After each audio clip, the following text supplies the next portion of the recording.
पहले आपको मिलाते हैं इससे। हेलो, क्या नाम है आपका? हैं?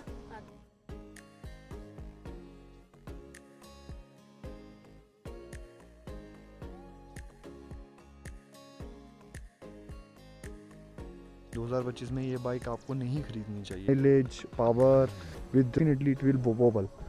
सो व्हाट्सअप गाइस, क्या हाल आप सबके? I hope you all are doing good in your life. So आज का वीडियो आपने कैप्शन में जैसे देख ही लिया होगा।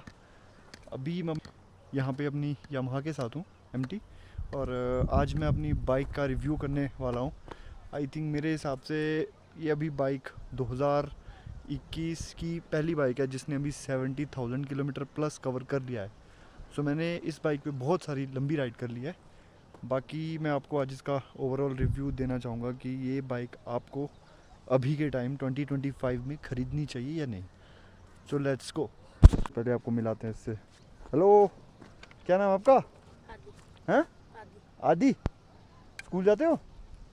ओके, कैसी लग रही है बाइक? बढ़िया, चलो ठीक है, thank you. So right now I am reviewing this bike on such a beautiful location, Shilai. The weather is amazing and right now just let's start.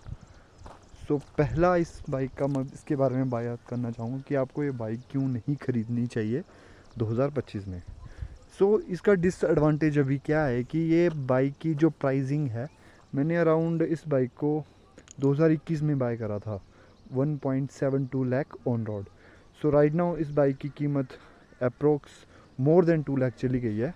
Like on road ये पड़ जाएगी आपको अभी 2,05,000 6,000 के आसपास इसका मॉडल। एंड विद अगर आप EMI इंटरेस्ट वगैरह कराते हो तो definitely it will go like 220-225 depending upon the EMIs। सो ये एक मेजर रीज़न है कि आपको ये बाइक नहीं ख़रीदनी चाहिए 2025 में, बिकॉज़ इस सेगमेंट में आपको बहुत सारी बाइक्स मिल जाएगी जो आपको अच्छा mileage, power with good performance easily give कर सकती है। बट एक बात है यामाहा के इंजन में, अगर कोई बाइक यामाहा का इंजन चला लेगा, मतलब कोई इंसान, तो वो आगे किसी बाइक को वो उतना फीलिंग नहीं कर पाएगा, क्योंकि यामाहा के इंजन की रिफाइनमेंट नेक्स्ट लेवल पे होती है। सो पहला डिसएडवांटेज था इसका प्राइस सेगमेंट। एंड दूसरा इसका डिसएडवांटेज क्या है अभी, इसका वेट इसके आप एक एडवांटेज में भी आ सकता है और डिसएडवांटेज में भी आ सकता है। सो उसका कारण क्या है कि हाई स्पीड पे ये उतनी स्टेबल नहीं है। लाइक 80, 90, 100 के आसपास ठीक है, बट आप on highways when you cruising at like 110 to 115, 105 और 100, जब कोई बड़ी गाड़ी आपके पास से पास करती है, अगर आपके पास बाइक लोडेड नहीं है तो डेफिनेटली इट विल वोबल। सो ये एक अनदर कारण है इसका वेट रेशो का। और उसके बाद अगला डिसएडवांटेज क्या है, इसका पिलियन की सीट। जितना इसका पिलियन का कंफर्ट इसका उस लेवल का नहीं है जितना होना चाहिए। डेफिनेटली ये एक स्पोर्ट्स स्नेक बाइक है कि इसका कंफर्ट लेवल कम है। मैंने बस थोड़ा कुशनिंग ऐड करवाई हुई है ताकि थोड़ा बहुत पिलियन को हेल्प मिल सके। वैसे मैंने पिलियन के साथ लॉन्ग राइड भी करी हुई है, सो कुछ टाइम के बाद वैसे ही प्रॉब्लम आती है। So definitely I should not, मतलब मैं इस बाइक को आपको सजेस्ट नहीं करूँगा कि आप इस बाइक को पिलियन के लिए लिए। बाकी नेक्स्ट आपकी डिसएडवांटेज ये क्या है कि अभी में वो नहीं है, और क्योंकि अभी वाला अपग्रेड हो चुका है, क्योंकि ये बाइक अप्रोक्स आपकी जो मैंने ली थी 2.70-75 के आसपास, 75 के आसपास पड़ी थी। सो तब इसके में ABS रियर का नहीं था, क्योंकि अभी में वो आ गई है। सो वो मैं आपको डिसएडवांटेज में नहीं इंक्लूड करूँगा। सो इसके ये कुछ कॉन्स है जो मैं आपको अभी बता रहा हूँ। बाकी आगे से आगे इसकी एक कॉन्स और है जो अभी बढ़ता जा रहा है, इसकी मेंटेनिंग कॉस्ट। लाइक जो इसके रियर ब्रेक पैड हैं, ये बहुत बड़ा इशू बनता जा रहा है कि जो इसके बाइक के रियर ब्रेक पैड है वो अप्रोक्स इसके 900 के आसपास पड़ते हैं, 950 के आसपास। वो विद लेबर चार्जेस 1100-1200 के पड़ते हैं, जो इस प्राइस रेंज की और इस सेगमेंट की बाइक के लिए ठीक नहीं है। क्योंकि आप बाकी बाइकें भी देख लो, उनके अप्रोक्स आपके 300-400 के आसपास आ जाते हैं। हालांकि फ्रंट के इसके ठीक है, प्राइस कम है, 250-300 के आसपास है, बट रियर के ब्रेक पैड इसके बहुत ज़्यादा कॉस्टली हो गए हैं। सो ये एक इसका और कौन रहा। बाकी मेरे हिसाब से इस बाइक का और कौन नहीं है। बाकी आपको अब इसके मैं प्रोज़ के बारे में जाता हूँ। इसके प्रोज़ में सबसे पहला पॉइंट आता है, सो हमेशा ही इसकी माइलेज। माइलेज इस बाइक ये बाइक मेरे को अभी भी 45 टू 50 के आसपास माइलेज दे रही है easily. With pillion on hills it can give you around 42 43 approx, क्योंकि मैंने ले रखी है इसमें 42 के आसपास 45 के आसपास mileage in hills with pillion. So it's a very very good bike in term of mileage. So अगले हम इसके प्रो पे जाते हैं, इसका पावर टू वेट रेशो।